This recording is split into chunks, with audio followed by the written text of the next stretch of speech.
ಇದೀಗ ಮಾಜಿ ಸಚಿವೆ ಆಗಿರುವಂತಹ ಉಮಾಶ್ರೀ ಅವರು ನಮ್ಮ ಜೊತೆಗೆ ದೂರವಾಣಿ ಸಂಪರ್ಕದಲ್ಲಿದ್ದಾರೆ. ಉಮಾಶ್ರೀ ಅವರೇ ನಮಸ್ತೆ. HY ಮೇಟಿ ಅವರು ಇನ್ನಿಲ್ಲ, ಯಾವ ರೀತಿಯಾಗಿ ಅವರನ್ನ ನೆನಪು ಮಾಡ್ಕೊಳ್ತೀರಿ ಅಂತ. ಉಮಾಶ್ರೀ ಅವರು ನಮ್ಮ ಜೊತೆಗೆ ದೂರವಾಣಿ ಸಂಪರ್ಕದಲ್ಲಿದ್ದಾರೆ. ಉಮಾಶ್ರೀ ಅವರೇ ನಮಸ್ತೆ, ಯಾವ ರೀತಿಯಾಗಿ ಸ್ಮರಿಸ್ತೀರಿ HY ಮೇಟಿ ಅವರನ್ನ ಅಂತ? ನಮಸ್ಕಾರಮ್ಮ. ಇವಾಗ ನಮ್ಮ ಅಣ್ಣ HY ಮೇಟಿ ಅವರು ಇಲ್ಲ ಅಂತ ಕೇಳಿ ನಾನು ತುಂಬಾನೇ ಬೇಜಾರಾಗ್ತಾ ಇದೆ. 80 ವರ್ಷ ಆಗಿರ್ಬೇಕು ಅವ್ರಿಗೆ. ಆದ್ರೆ ರಾಜಕೀಯ ಜೀವನದಲ್ಲಿ ಅತ್ಯಂತ ಅನುಭವಿಗಳು. ಎಲ್ಲ ಸಮುದಾಯಗಳನ್ನು ಕೂಡ ಅತ್ಯಂತ ಪ್ರೀತಿಯಿಂದ ಕಾಣ್ತಿದ್ದಂತಹ ಒಬ್ಬ ನಾಯಕ. ಬಾಗಲಕೋಟ್ ಜಿಲ್ಲೆಯಲ್ಲಿ ಅದರಲ್ಲೂ ಕೂಡ ಹಿರಿಯ ನಾಯಕರಲ್ಲಿ ಒಬ್ಬರಾಗಿದ್ದಂಥವ್ರು.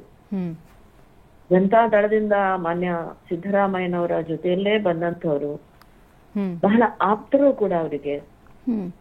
ಯಾವತ್ತೂ ಕೂಡ ಸಿದ್ದರಾಮಯ್ಯನವರು ಕೂಡ ಅವರ ಬಗ್ಗೆ ಬಹಳ ಪ್ರೀತಿಯನ್ನು ಇಟ್ಕೊಂಡಿದ್ದಂಥವ್ರು. ಬಾಗಲಕೋಟ್ ಜಿಲ್ಲೆಯಲ್ಲಿ ನಾನು ತೇರದಾಳ ವಿಧಾನಸಭಾ ಕ್ಷೇತ್ರಕ್ಕೆ ಹೋದಾಗಂತೂ ಅವರು ನನ್ನನ್ನ ತುಂಬಾ ಪ್ರೀತಿಯಿಂದ ನನ್ನ ರಾಜಕೀಯ ಜೀವನದಲ್ಲಿ ಬಹಳಷ್ಟು ಸಹಕಾರವನ್ನ ಕೊಟ್ಟಿರ್ತಕ್ಕಂಥವ್ರು. ಹಿಂದುಳಿದ ವರ್ಗದ ನಾಯಕರಾಗಿ ಅನೇಕ ಸಮುದಾಯಗಳಿಗೆ ಶಕ್ತಿಯನ್ನ ತುಂಬಿದಂಥವ್ರು. ಸಚಿವರಾಗಿ ಬಹಳಷ್ಟು ಒಳ್ಳೆ ಕೆಲಸಗಳನ್ನು ಅವರ ಕಾಲದಲ್ಲಿ ಅವರು ಮಾಡಿದ್ದಾರೆ. ಮತ್ತು ಬಾಗಲಕೋಟ್ ಜಿಲ್ಲೆಯಲ್ಲಿ ಬೇರೆ ಕಡೆ ತಮ್ಮ ಸಮುದಾಯದ ಬಗ್ಗೆ, ತಮ್ಮ ಸ್ವಂತ ಸಮುದಾಯದ ಬಗ್ಗೆನೂ ಕೂಡ ತಮ್ಮ ಹಿರಿತನವನ್ನ ಬಹಳ ಚೆನ್ನಾಗಿ ಕಾಪಿಟ್ಕೊಂಡಿದ್ರು.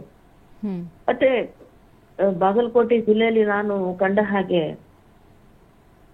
ಎಲ್ಲಾ ಸಮುದಾಯದ ಹಿರಿಯರ ಜೊತೆಯಲ್ಲಿ ಅನ್ಯೋನ್ಯತೆಯನ್ನ ಸಂಪಾದನೆ ಮಾಡಿದ್ರು. ಮೇಟಿ ಅವರು ಅಂತ ಹೇಳಿದ್ರೆ ಬೇರೆ ಸಮುದಾಯದ ಯಾವುದೇ ನಾಯಕರಾದ್ರೂ ಕೂಡ ಅವರ ಬೆಂಬಲಕ್ಕೆ ನಿಲ್ತಾ ಇದ್ರು.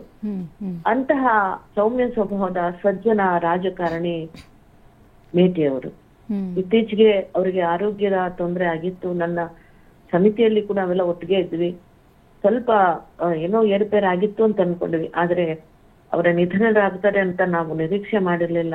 ನಮ್ಮ ಕಾಂಗ್ರೆಸ್ ಪಕ್ಷದ ಒಬ್ಬ ನಾಯಕ ಇವತ್ತಿಲ್ಲ ಅಂತ ಹೇಳಿದಾಗ ನನಗೆ ತುಂಬಾನೇ ತುಂಬಾನೇ ತುಂಬಾನೇ ಬೇಸರ ಆಗ್ತಾ ಇದೆ.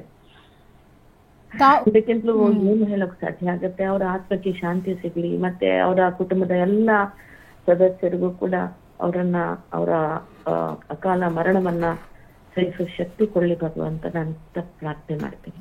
ಇನ್ನು ತಾವು ಉಮಾಶ್ರೀ ಅವರೇ ಕೊನೆಯದಾಗಿ ಯಾವಾಗ ಭೇಟಿ ಆಗಿದ್ದು ಅಂತ HY ಮೇಟಿ ಅವರನ್ನ?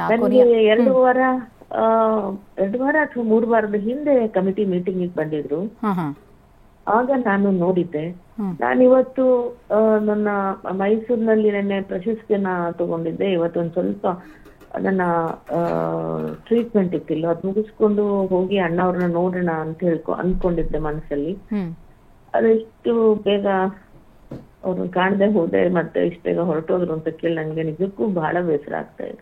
ತಾವು ಕೊನೆಯದಾಗಿ ಭೇಟಿ ಆದಾಗ ಹೇಗಿದ್ರು ಅಂತ ಉಮಾಶ್ರೀ ಅಮ್ಮ? ಅವರ ಆರೋಗ್ಯ ಹೇಗಿತ್ತು? ಚೆನ್ನಾಗೇ ಆಗಿದ್ರು, ಸ್ವಲ್ಪ ವೀಕ್ ಆಗಿದ್ರು. ಮತ್ತೆ ಕೈಗೆ ಗ್ಲೂಕೋಸ್ ಹಾಕೊಂಡಿದ್ದು ಒಂದು ನಳ ಇಟ್ಕೊಂಡಿದ್ರು. ಅಣ್ಣ ಏನಿದು ಯಾಕೆ ಅಂತ ಕೇಳಿದ್ರೆ, ಇಲ್ಲ ಒಂದಿಷ್ಟು ಸಮಸ್ಯೆ ಆಗಿತ್ತು, ಗ್ಲೂಕೋಸ್ ಹಾಕಿತ್ತು ಬಂದೆ. ಮತ್ತೆ ಯಾಕೆ ಬರೋಕ್ ರೆಸ್ಟ್ ಮಾಡ್ಬೇಕಿತ್ತು ಅಂತಂದೆ.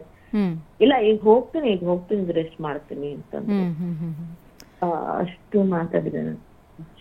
ಇನ್ನು ತಾವು ಹೇಳ್ತಾ ಇದ್ರಿ ಎಂತಹ ವ್ಯಕ್ತಿ, ಎಂತಹ ವ್ಯಕ್ತಿತ್ವ, ಸರಳ ಸಜ್ಜನಿಕೆಯ ವ್ಯಕ್ತಿ ಅಂತ ಹೇಳಿ.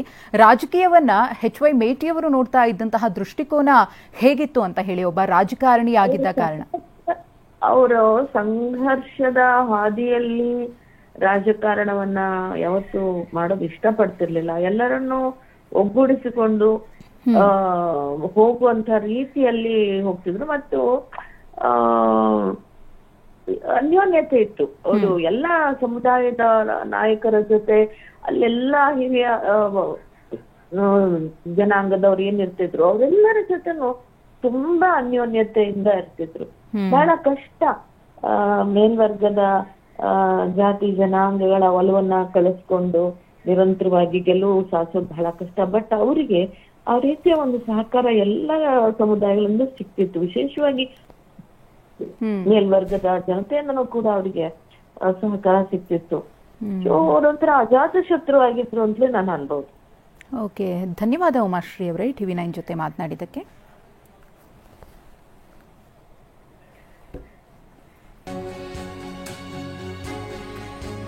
ಇನ್ನು HY ಮೇಟಿಯವರ ನಿಧನದ ಸುದ್ದಿಯನ್ನ ಕೇಳಿ ಬೆಂಗಳೂರಿಗೆ ಆಗಮಿಸಿರುವ ಸಿಎಂ. ಮೈಸೂರಿನಿಂದ ಬೆಂಗಳೂರಿಗೆ ಸಿಎಂ ಅವರು ಬರ್ತಿದ್ದಾರೆ. ಬೆಂಗಳೂರಿನಲ್ಲಿ ಅಂತಿಮ ದರ್ಶನವನ್ನ ಸಿಎಂ ಪಡೆಯಲಿದ್ದಾರೆ. ಆಸ್ಪತ್ರೆಗೆ ಭೇಟಿ ನೀಡಲಿದ್ದಾರೆ ಸಿಎಂ ಸಿದ್ದರಾಮಯ್ಯನವರು.